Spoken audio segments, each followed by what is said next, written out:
Muy buenas tardes. En primer lugar, quisiera agradecer la distinción de la presencia de nuestro conferencista, el magistrado José Merced Pérez Rodríguez, por la disposición en esta oferta permanente de la Escuela Judicial sobre la difusión de la cultura jurídica. Magistrado, lo dejo con este foro de aquí de la Escuela Judicial, abogados, jueces y personal actuante. Muchas gracias. Muchas gracias. Bueno, pues primeramente un agradecimiento, a que me permitan esta Escuela Judicial dirigir algunas palabras hacia este importante foro. El tema, cuando amablemente me lo propusieron, la verdad es que a mí me pareció muy interesante, sustancialmente porque seguramente muchos de ustedes o algunos, al igual que yo, cuando entró en vigor la nueva ley de amparo a partir del 3 de abril del año 2013, pues de pronto nos preguntamos, bueno, ¿y qué va a suceder con todos los aspectos de la jurisprudencia? ¿Y qué va a pasar con la serie de situaciones? Incluso al principio, cuando entró en vigor la nueva ley de amparo, que todos sabemos que cuando surge a la vida jurídica una nueva ley, pues vienen los artículos transitorios que se establecen por parte del Poder Legislativo, los cuales normalmente no son tan exhaustivos y que no nos dan todas las claves para poder dilucidar qué es lo que va a suceder con los asuntos que se encuentran en trámite. En esta nueva ley de amparo, específicamente en el transitorio sexto, dice: la jurisprudencia integrada conforme a la ley anterior continuará en vigor en lo que no se oponga a la presente ley. Debemos primero partir de que la jurisprudencia, tal como se ha sostenido incluso por nuestro máximo Tribunal Constitucional, no es ley, es interpretación de la ley. Entonces es evidente que este sexto transitorio de ninguna manera está cuestionando la existencia de la jurisprudencia vigente o que se encuentra vigente a partir de la quinta época hasta la décima, que es la que ahora nos ocupa. Entonces, lo que nosotros tenemos que voltear a ver ahora para poder determinar si efectivamente alguna tesis es aplicable y por ende obligatoria, es establecer cuáles fueron las nuevas reglas que en la nueva ley de amparo se establecieron para efecto de la creación de ahora de las jurisprudencias. Se sigue estableciendo tres tipos de jurisprudencia: la jurisprudencia denominada por reiteración. Esta jurisprudencia por reiteración, que no es otra cosa más que la decisión asumida por un juez y que es plasmada en su sentencia, y que evidentemente después de haber sido reiterada en 5 ocasiones, entonces eso ya nos genera jurisprudencia. Solamente que aquí, distinguiendo la norma anterior de la ley de amparo en cuanto a la conformación de la jurisprudencia por reiteración y la jurisprudencia por reiteración que se crea a partir de la nueva ley de amparo, se agregó una partecita muy interesante, o al menos a mí me lo pareció, en donde se sigue indicando lo que les acabo de comentar, que son 5 resoluciones en un mismo sentido y sin ninguna en contrario. La votación también siguió estableciéndose como la misma, esto es, en la actualidad tenemos a la Suprema Corte de Justicia de la Nación, integrada por 11 ministros, en donde basta que por lo menos la mayoría, o bueno, por lo menos 8 votos de ellos aprueben una tesis para que vaya en camino a hacer jurisprudencia. Si hablamos de una sala, bueno, pues mínimo 4 votos. Y si hablamos de un tribunal colegiado, que sea por unanimidad. Esto es para que forme jurisprudencia, para que luego de que se genera un criterio, este criterio, digamos, sea la base para que pueda generarse una jurisprudencia.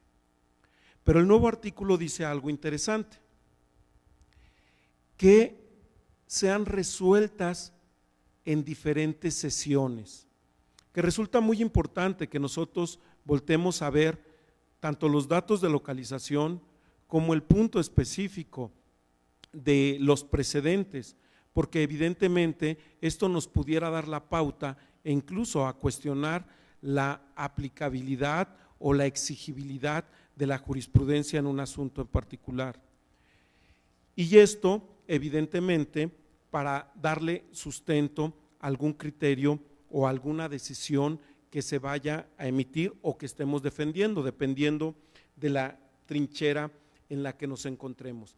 Y este mismo punto, esto es, que sean resueltas en una misma sesión, permeó tanto para las jurisprudencias por reiteración del Pleno de la Suprema Corte de Justicia de la Nación, como de las salas, de las 2 salas que integran la Suprema Corte de Justicia de la Nación. Y entonces, evidentemente, el punto en específico que yo quiero dejar sobre la mesa es que volteemos a ver esa nota o ese punto en específico, porque el transitorio es muy claro. La jurisprudencia integrada conforme a la ley anterior continuará en vigor en lo que no se oponga a la presente ley. Sin embargo, bueno, pues no establecieron, o al menos no ha habido un punto en específico el que nos diga que hay cierto tipo de situaciones en cuanto a las votaciones y a este tipo de criterios que fueron emitidos al por mayor en una sola sesión, que sigan teniendo vigor. Y con esto no quiero decir que no lo tengan. Yo sustancialmente, mi pretensión es dejarles esa inquietud, que lo pueden válidamente plantear y que a partir de este tipo de situaciones, bueno, incluso podemos voltear a ver la exigibilidad o no de este tipo de criterios. Tratándose de los tribunales colegiados de circuito, pues evidentemente nos habla que la jurisprudencia por reiteración obligadamente debe ser votada por unanimidad. E insisto, probablemente ustedes dirán, bueno, pero es que hay en la red o en los medios de publicación una serie de criterios en donde vienen por mayoría y mire, bueno, esto nos da la pauta a decir, bueno, esto es un criterio aislado que evidentemente cuando menos no sienta las bases totales y absolutas para que pueda generarse una jurisprudencia. Esto es, tendríamos que ver un segundo criterio, y si en ese segundo criterio se lograra la unanimidad, bueno, pues entonces ya estaríamos en vías de que ese criterio pudiera eventualmente, por reiteración, generar jurisprudencia obligatoria. Porque ese es el punto, para que sea obligatoria y sea vinculante, es necesario que tenga el carácter de jurisprudencia. Las tesis aisladas son orientadoras, nos pueden servir, nos pueden permitir sustentar alguna opinión, pero evidentemente no es un aspecto que obligadamente el juzgador deba tomar en cuenta para fallar en el sentido que a nosotros, a los intereses de quien lo plantee, convengan. Está otro tema también muy interesante que a mí me pareció, que es la circunstancia de la formulación de la jurisprudencia por contradicción de tesis. Dentro de la estructura de la Suprema Corte de Justicia de la Nación, bueno, pues tenemos, ya comentamos, el Pleno, ¿sí?, conformado por 11 ministros. De ahí se derivan 2 salas integradas por 5 ministros cada una. El presidente de la Suprema Corte no integra sala, ¿sí? Y bueno, dentro del ámbito incluso coloquial o personal, como en el de las instituciones, entre iguales no se obliga. Porque si nosotros estamos hablando de dos salas, evidentemente si una sala asume alguna decisión, aun cuando sea ya jurisprudencia, no le obliga a la otra sala, ¿sí? Y entonces, válidamente, como muchas veces ha sucedido, puede suceder que una de las salas asuma la postura A y la otra la postura B. Evidentemente aquí tendrá que poner alguien orden, en el buen sentido de la palabra, que en este caso sería el Pleno de la Suprema Corte de Justicia de la Nación, el cual determinará cuál será el criterio que deberá de prevalecer. Que evidentemente cuando a un tribunal le corresponde resolver sobre dos criterios discrepantes, puede hacerse del lado de alguno de ellos, esto es, asumir alguna postura, la postura A, la postura B, o asumir una tercera postura que será la definitiva. En la actual ley se hizo un agregado en el artículo 217, que es donde se regula el apartado específico de la jurisprudencia, y dice, son dos pequeños rengloncitos al final de este artículo: la jurisprudencia en ningún caso tendrá efecto retroactivo en perjuicio de persona alguna. Esta adición, que pareciera algo muy simple, pues viene a cuestionar varios aspectos relacionados con la jurisprudencia, porque evidentemente siempre se decía, oye, a ver, mi litigio yo lo inicié en 2010, 2011. En 2010, 2011, los criterios eran estos. Y resulta que ahora, por las cuestiones de dilación de los mismos litigios, los tiempos en los que se tienen que aportar las pruebas, etcétera, ahora resulta que ahora en 2015 que me vas a fallar, el criterio que estaba allá, pues ahora dicen que ya fue superado, y que como fue superado, ahora me vas a sonar conforme a un criterio del 2015.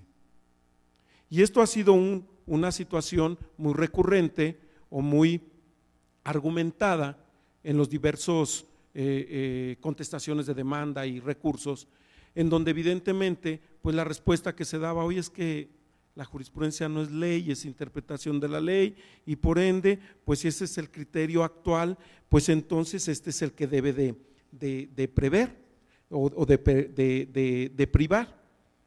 Y bueno, pero ahora si nosotros tomamos en cuenta esta adición, entonces lo que nos está diciendo la nueva ley es que evidentemente entonces ahora debemos de ponderar la aplicación de una norma a partir de que no le irroguemos, más bien una jurisprudencia a partir de que no le irroguemos un perjuicio al gobernado. Y entonces, el haberlo establecido en la propia ley de amparo, digamos, quitó el enlace que se le daba con el 14 constitucional y que ahora entonces da la permisión, o permite el que ahora los juzgadores pues tengan que ponderar esa situación ante dos criterios que pudieran eventualmente estar uno superado por otro. Antes de la nueva ley de amparo era suficiente con que dijéramos, bueno, sí, tú me invocaste en tu escrito de demanda, este criterio fue superado y evidentemente ahora yo tengo que aplicar este nuevo. Pero a partir de esta reforma, entonces nosotros o los que nos dediquemos a juzgar tendremos que ponderar que eventualmente no vayamos a causar o a irrogar algún perjuicio. Y por ejemplo, en el área donde yo me honro trabajar, que es en la materia penal, en donde anteriormente pues la víctima, digamos, la veíamos en el punto específico de la reparación del daño, cuestiones, digamos, accesorias luego de que se acreditaba el delito, y en la actualidad, bueno, su intervención ya es más, digamos, más directa. Evidentemente, pues tenemos que ponderar ese tipo de situaciones, las cuestiones de los menores, ¿verdad?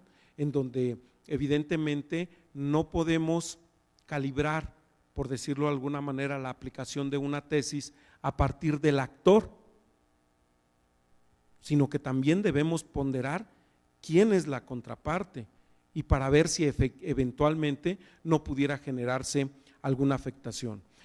Dentro de esta tesis, la segunda sala dice, oigan, a ver, miren, para que vean este punto específico de la retroactividad, pues hay que ver, hay que atender al inicio de un juicio o procedimiento, perdón, si cuando al inicio de un juicio o procedimiento existe una jurisprudencia aplicable directamente a alguna de las cuestiones jurídicas relevantes para la interposición, tramitación, desarrollo y resolución del asunto jurisdiccional. O sea, tenemos que verlo, antes no lo volteábamos a ver.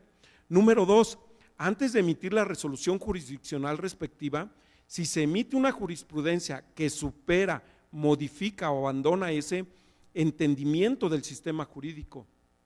Y 3, si la aplicación del nuevo criterio jurisprudencial impacta de manera directa la seguridad jurídica de los justiciables.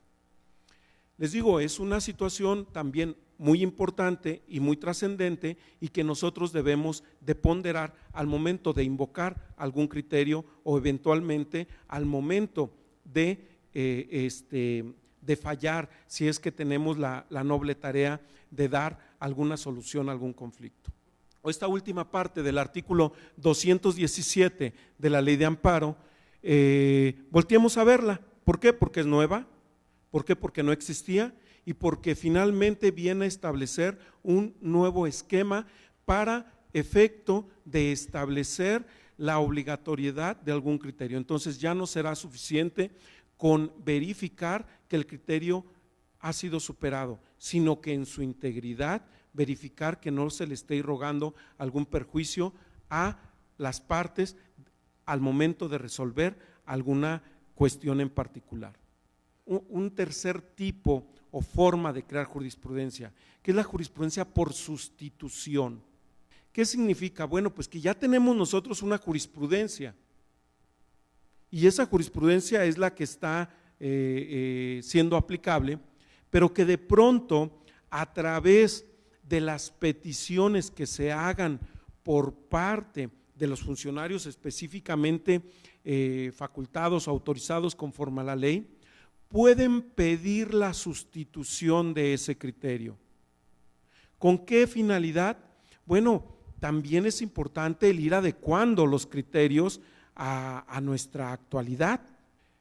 Otro punto que quiero poner o que quiero comentar son los plenos de circuito. Esto de los plenos de circuito evidentemente nacen de acuerdo a la reforma constitucional y conforme a la nueva ley de amparo y la reglamentación que se emitió por parte del Consejo de la Judicatura Federal. ¿Qué es esto de los plenos de circuito? Bueno, en realidad es mi óptica, pero no creo espero comulguen conmigo. Precisamente antes de la entrada en vigor de la nueva ley de amparo, como hace un rato les comentaba, entre iguales no nos podemos obligar. Esto es, por ejemplo, aquí en Toluca existen 4 tribunales en materia penal, además de los compañeros de las otras materias. Y evidentemente, si un tribunal colegiado asume algún criterio, ese criterio no le obliga, e incluso aun cuando ese criterio sea jurisprudencia, no le obliga a los otros 3. Entonces, claro, esto no es nuevo, ¿no? Evidentemente, lo que les comentaba de las salas, que también sucedía, y evidentemente, pues si no obligaba en un mismo circuito, pues imagínense a lo largo y ancho de la República Mexicana, que evidentemente son enriquecedoras y que nos van permitiendo darnos más luz en muchos criterios. Pero entonces, ¿qué sucedía? Que todas esas contradicciones de tesis que emergían o que existían, tenían que ser resueltas por la Suprema Corte de Justicia de la Nación, ya fuera actuando en pleno o actuando en salas. Entonces se ideó, desde mi óptica me parece algo muy certero, porque cuando menos en un circuito da la seguridad de la aplicación de algún criterio en específico y de que esto se resuelva de manera más pronta, porque evidentemente no es lo mismo a que un circuito resuelva sus propias contradicciones a que se esperen a que el máximo tribunal constitucional le toque en turno, tomando en consideración el resto de la República Mexicana. Entonces, ¿qué fue lo que sucedió? Bueno, pues se crearon los plenos de circuito. Esto de los plenos de circuito no es otra cosa más que el reunir a los titulares o a los magistrados de los colegiados por área, esto es por materia. En materia de amparo, como ustedes bien saben, tenemos 4 materias: penal, administrativa, laboral y civil. Dentro de estas podemos incluir a las demás ramas del derecho. Esto es, por ejemplo, en la administrativa, bueno, pues por ahí ven cuestiones de constitucionalidad y fiscales, etcétera. Pero digamos, formalmente tenemos estas 4 materias: penal, civil, laboral y administrativo. Entonces, ¿esto qué significa? Bueno, pues que se establecen 4 plenos de circuito por materia, en donde dé la pauta para poderlo hacer.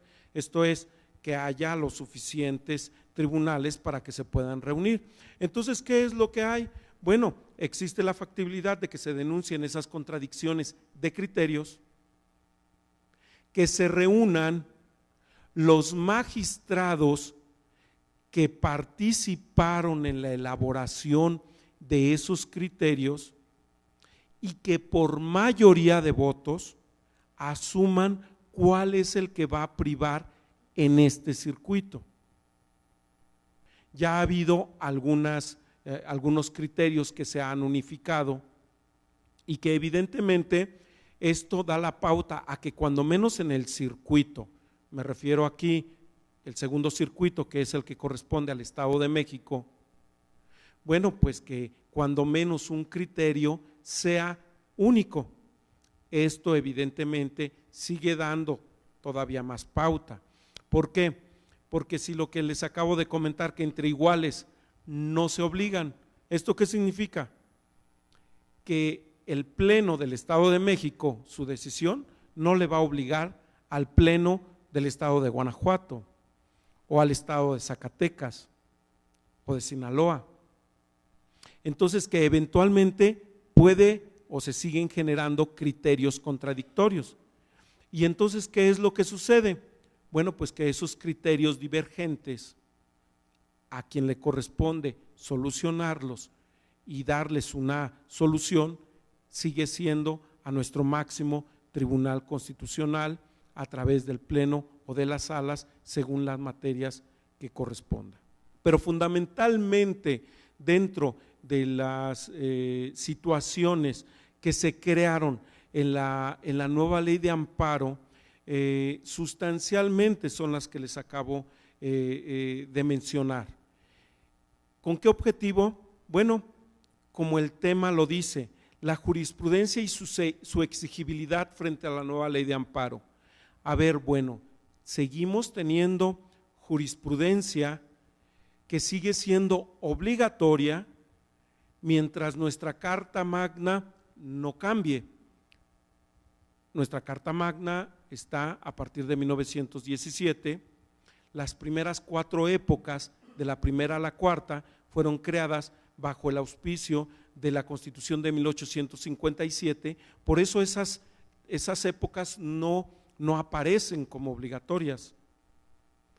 Empezamos en la quinta porque en la quinta empezamos cuando entró en vigor o cuando inició su vigencia nuestra actual Constitución de 1917.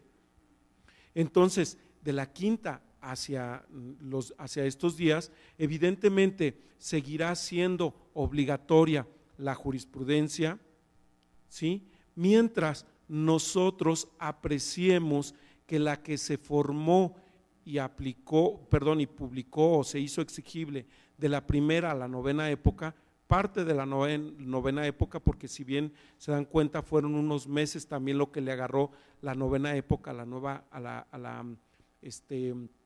nueva ley de amparo, seguirán siendo obligatorias mientras tanto no cambie la ley y mientras su conformación sea de acuerdo a las nuevas reglas que se encuentran previstas en la nueva ley de amparo. A veces vemos la jurisprudencia como si fuera un Dios. Pienso yo que nos demos la oportunidad de crear criterios, de formar criterios, de exponer argumentos. A veces también como abogados, esto digamos lo digo a nivel abogados, forzosamente queremos encontrar todas y cada una de las respuestas a través de la jurisprudencia. Y eso también, insisto, desde un punto de vista muy personal, no me parece a mí lo más adecuado, porque en principio nos limita a exponer un propio criterio. Segundo, la jurisprudencia no son como los tacos, ¿no? Que llegamos, nos los ponemos y exactamente nos van a quedar, pues siempre se va a ocupar un ajuste y a veces ahí es donde se nos puede ir el punto específico. Entonces yo les sugeriría, expongamos nuestros criterios, defendámoslos desde el punto de vista de lo que nosotros consideremos bajo la interpretación de una norma, porque si bien es cierto, finalmente las decisiones de los magistrados, ya sea actuando en tribunales colegiados, en las salas o en la Suprema Corte, son los que generan jurisprudencia, lo es que esos criterios emergen de los muy puntuales y de los muy buenos argumentos que se manejan a nivel de litigio. En realidad de ahí emergen. ¿Por qué? Porque muchas de las veces a lo mejor el juzgador estaba viendo la norma desde un punto de vista y precisamente a partir de los planteamientos puntuales y específicos de quien litiga, se logra generar un nuevo criterio. Retémonos a eso, hagámoslo y seguramente esto nos dará el punto al que como abogados estamos, con independencia del lugar en el que estemos laborando. Lograr el bien común, que haya un equilibrio en esta sociedad, que precisamente haya los menos problemas o que cuando menos los que corresponda solucionar o intervenir en su solución, pues evidentemente se hagan de la mejor manera, siempre con apego obviamente a nuestras normas y a nuestras reglas. Les agradezco mucho. Gracias. Muchas gracias, magistrado. Hemos podido constatar algunas de las palabras que expresaba.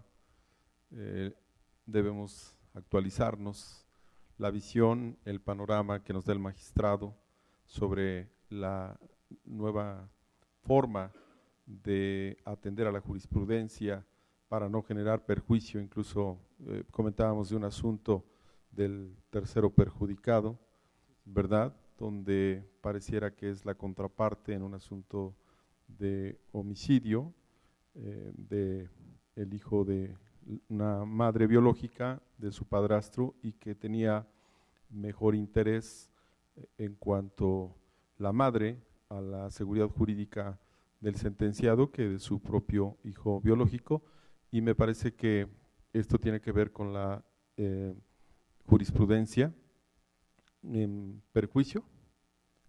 El tema más novedoso que se resalta de esta exposición, porque los demás tienen que ver con algunas formas administrativas y ya conocemos los criterios por reiteración, por contradicción y ahora por sustitución. Agradecemos su presencia en esta aula magna con excelentes comentarios sobre la jurisprudencia y su exigibilidad en esta nueva ley de amparo. Muchas gracias. Gracias a ustedes y buenas tardes.